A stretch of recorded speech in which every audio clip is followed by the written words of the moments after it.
Hello everyone, no lesson for Friday period 1, so I'm going to show you what I need you to do, and it's quite some hard, challenging, serious work, and I want you to submit your work at the end. It's going to be 2 pieces of writing that you're going to produce, going back to the Rayner texts on meanings and representations. If anyone hasn't read these texts and studied these texts, because you've missed a lesson, well, the text is attached, so please make sure you do that. So refamiliarize yourself with the Rayner article, first of all, on Nusa Et, Salt Bay's restaurant. It's an absolutely fantastic piece of writing. Remember, he's actually reviewing Kebab King throughout this rather than Nusa Et itself. He just mocks Nusa Et throughout the whole piece of writing. Quick reminder of how you mark for this. So paper 1 features 2 meanings and representations questions, each are worth 25 marks. 10 marks for assessment objective 1, which is terminology, and 15 marks for context. There's also a comparison question where you compare the two. I'm going to ask you to have a crack at this as well. Okay, so going back to the first one, analyse how text A uses language to create meanings and representations. We've planned for it. You came up with 5 representations. You came up with the representation of the writer, Rayner, and there's some of the ideas you have about him, about Salt Bay himself, about Nusa Et, the restaurant, about Kebab King, the takeaway, and about the customers who dine at Nusa Et. These are some of your ideas. You have a copy of this PowerPoint, and you can use these as launch pads for your writing. So what I've done is I've one of these ideas, Kebab King, and I've written up what I would like to think is a full mark paragraph of detailed language analysis on Kebab King. Let's have a look at what I've written. Okay, you have this here as a model. I'm going to read it through with you, and then I'm going to show you what I've tried to do with some highlighting on the later slides. Okay, let's go. Rayner's use of language presents the actual target audience of the review, Kebab Kid, as being a fantastic takeaway. He begins the section on Kebab Kid by referencing the Greek Cypriot couple Kos and Yanni, and then mentioning the Hatch Barnwells. This use of proper nouns has 2 purposes. Firstly, it identifies Rayner as a trustworthy expert in his field. Perhaps more importantly, it introduces the idea of Kebab Kid as a personable, family-run small business, which appeals to the society-minded readers of The Guardian. Rayner then highlights the special excellence in Kebab Kid through the noun phrase takeaway as cult. The use of the abstract noun cult is effective in connoting something unique and special, and is almost devotional in its ideas, suggesting the customers are committed to it. Rayner then goes on to debunk criticisms of Kebab King in the declarative ending, saying it's not all that, it is all that. Rayner uses antithetical parallelism here to set up one perspective, then immediately refute it in the powerful simple declarative, it is all that. However, Rayner must also establish why Kebab King is so highly regarded, so he switches the focus onto the food itself. He uses a pattern of adjectival phrases in the semantic field of cookery, such as garlicky deep fried, cumin boosted, and deep crusty. Through doing this, the writer is creating sensory imagery for the reader to almost make their mouth water at the prospect of the food. Furthermore, his verb choices are also interesting. He describes the creation of the food using the dynamic verbs marinated and constructed. The latter choice is particularly effective, as it connotes that the chefs are almost like artists or architects in their creation of the food. To further his persuasive focus, Rayner uses a pattern of imperatives throughout this paragraph. Start with, have the, ask for it, which serves the purpose of forcing his readers to consider visiting Kebab King, which has the dual purpose of further alienating them from Nusa Et, a restaurant which appears to be the polar opposite of the excellent Kebab King. Okay, that's my crack in about 15 minutes of typing up a top class answer to a paragraph. Let's see what I've done with this. So we need to understand the assessment objective and the mark scheme and how we're marked for these things. I'm going to come back to a couple of things in that in a moment.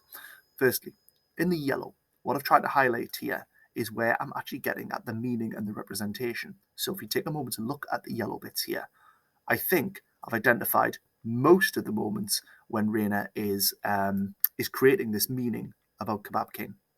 Things such as a fantastic takeaway, trustworthy expert in his field, personable, family-run small business, unique and special, devotional, highly regarded. All the bits in yellow there, quite like the one about almost like artists or architects in their creation of the food. So that's what I'm trying to do. I'm trying to build that argument all the way through. But this is, of course, A-level language, and we know terminology is essential. So let's look at the terminology I've used within this. We've got referencing, proper nouns, abstract noun, noun phrase, connoting, declarative, antithetical parallelism, simple declarative, pattern, adjectival phrases, semantic field, sensory imagery, verb choices, dynamic verbs, connotes, pattern of imperatives. One thing I've not talked about much this year is pattern of. Now, why am I using that? And what do I mean by it? Well, firstly, by pattern of, I mean there's a repeated thing being used by the writer. It's often like a pattern of metaphors. So they might have like metaphors to do with nature, metaphors to do with the weather, whatever it may be. I didn't really notice a particular metaphorical pattern within this. So instead, I noticed the grammatical pattern of adjectival phrases, repeated adjectival phrases, the grammatical pattern of imperatives being used. Let's see why I've done that. And let's introduce you to AO1 in the red box and the top band. I'm going to take that circle off again. Put it on, take it off. So 9 out of 10. Apply linguistic methods and terminology, identifying patterns and complexities. So identifying patterns in the very top band there, you're aware that the writer is using a similar thing on more than one occasion. Applying different levels of language analysis in an integrated way is the second bullet point. We'll look how many different levels of analysis I'm using. There's a lot of word level, proper nouns, abstract nouns, verb choices, dynamic verbs. There are some semantic levels, such as semantic field. There are some grammatical levels, declarative, simple declarative. There are some imperatives. There's things like parallelism in there as well for the higher level stuff on phrases and clauses. Notice if you look at the top band again, but the one next to the circle, when you've got the third sentence there, sentence and clause types, elements and linking. So clauses and things like parallel phrasing and parallel clauses are seen as being very, very good to do. Other things that are in the top band, let's put the circle on again. Apply levels of language analysis with rare errors. I've got none of my terminology wrong. And last one, guide the reader. I've tried to.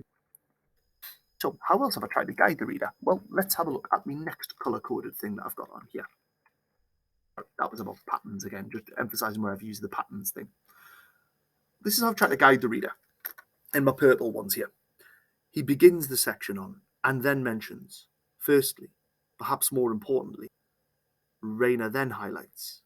Rayner then goes on to, however, Rayner must also establish why Kebab King is. Through doing this, furthermore, the latter choice is particularly effective. To further his persuasive focus, this serves too. I'm always trying to make these connections between the language features and why they're being used, but at the same time, I'm trying to take you as my reader, hold your hand and guide you through the essay and just make things really, really crystal clear to you. So your challenge then, I want you to write about one representation. I don't want you to do Kebab King, because I've done that for you. So you can do J. Rayner as a writer, Salt Bay, Nusret, or the customers at Nusret. Pick one of those, and I want you to produce your version of this. Now, I've been teaching 20 years. I'm a very highly experienced A-level language teacher. You're in year 12. I'm not expecting you necessarily to produce it at this level. Some of you, though, are cleverer than me. You might not be as experienced and skilled as me yet, but you're really, really clever. So I think some of you can produce work maybe even more interesting than this. We'll see. All right, so you can do that. That's your first piece of writing. Your second piece of writing is going to be on text B, A and B together. Now, a reminder that question 2 is analysing text B, which will be on a similar topic. In this case, it's the TripAdvisor reviews of Nusret that we looked at last week, specifically filtered for 1-star reviews. And you're going to have a crack at this question next. You can just do one section again. Explore the similarities and differences in the ways that text A and text B use language. Okay, so these are your notes from last time. I asked you to do a Microsoft form and pop it in for me, or email me. I can't remember, but you did anyway. And I've collated all of yours. In some cases, I've deleted some when there was replication or duplication of the same ideas, but these are your ideas. Pause and have a read. And the differences. Pause and have a read. Okay, here's my writing on this. I'm just going to check my timer and see how much longer I've got. Fine, absolutely fine. Smashing, let's get cracking. So this is me writing up a comparison section now. Let's have a look. Both texts set out to criticise Nusret. That's my point. Both are criticising Nusret. Start again. Both texts set out to criticise Nusret, but they take different approaches due to their context. Due to the fact that text B features online reviews written by members of the public, the reviews are brief and concise. This brevity necessitates the use of direct, overt language choices. Therefore, the writers of text B use negative adjectives such as terrible, ridiculous, misspelled probably due to online speed, and smelly. These adjectives make it immediately clear why the reviewers have given Nusret 1-star reviews. Furthermore, they also achieve their purposes of delivering blunt, critical reviews in a concise style through the use of figurative language in the metaphors money-making machine, a small fortune. These common idioms immediately signify to a reader the poor experience that customers receive at Luceret. Remember what an idiom is: an everyday cliched metaphor. Now I'm going to make me link. The writer of text A also uses adjectives and figurative language, however. However, due to the context, they are used slightly differently. For example, as Rayner is a professional restaurant reviewer with space to build a narrative, he opts for creating and building a mocking tone throughout. Whilst the writers of text B are blunt and direct, he is humorous and mocking, displayed through the repetition of adjectives with mocking connotations such as ridiculous. Like text B, he uses figurative language, but Rayner does it to make comical connections in order to entertain his educated audience. He uses the imagery of imagine Rod Hull's emu bare naked, and the simile as if proving he could both season the beef and pop an ovary. Rayner is using this figurative language to amuse and entertain. Through doing this, and through his professional reputation, he is able to mock the restaurant far more effectively than the direct anger and criticism displayed in the brief, anonymous writers of text B. Right, let's look at what I'm doing here. All of these are points of comparison. Notice we open with a comparison. You then probably write about one text in a bit of detail. You link to the next text, but when you're writing about the second text, you're constantly going to refer back to the other text. So I write in detail about text B. You don't have to start with A, you can start with text B. Then I link it to text A with a comparison. But I'm dropping things in all the time. Whilst the writers of text B are blunt, he is humorous. Like text B uses figurative language, but Rayner does it too. And notice at the end as well, I end with an evaluation on which one has done it most interestingly or effectively. You don't have to end in this way, but you can. What else am I doing? Well, I'm being precise with my language choices as well. So in the blue again, terminology, language choices. So AO1 is not assessed in this question, but it's implicitly assessed. So we do need to make sure we've got our terminology within it.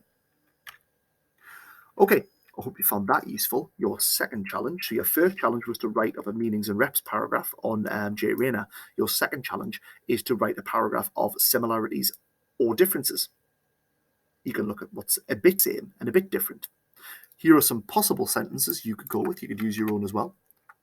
You could write about critical adjectives, the credibility of the view of the writers, statistical approaches, strong opinions, criticism. I've done that one, so you probably shouldn't. Or anything in your notes. You can go back to our notes.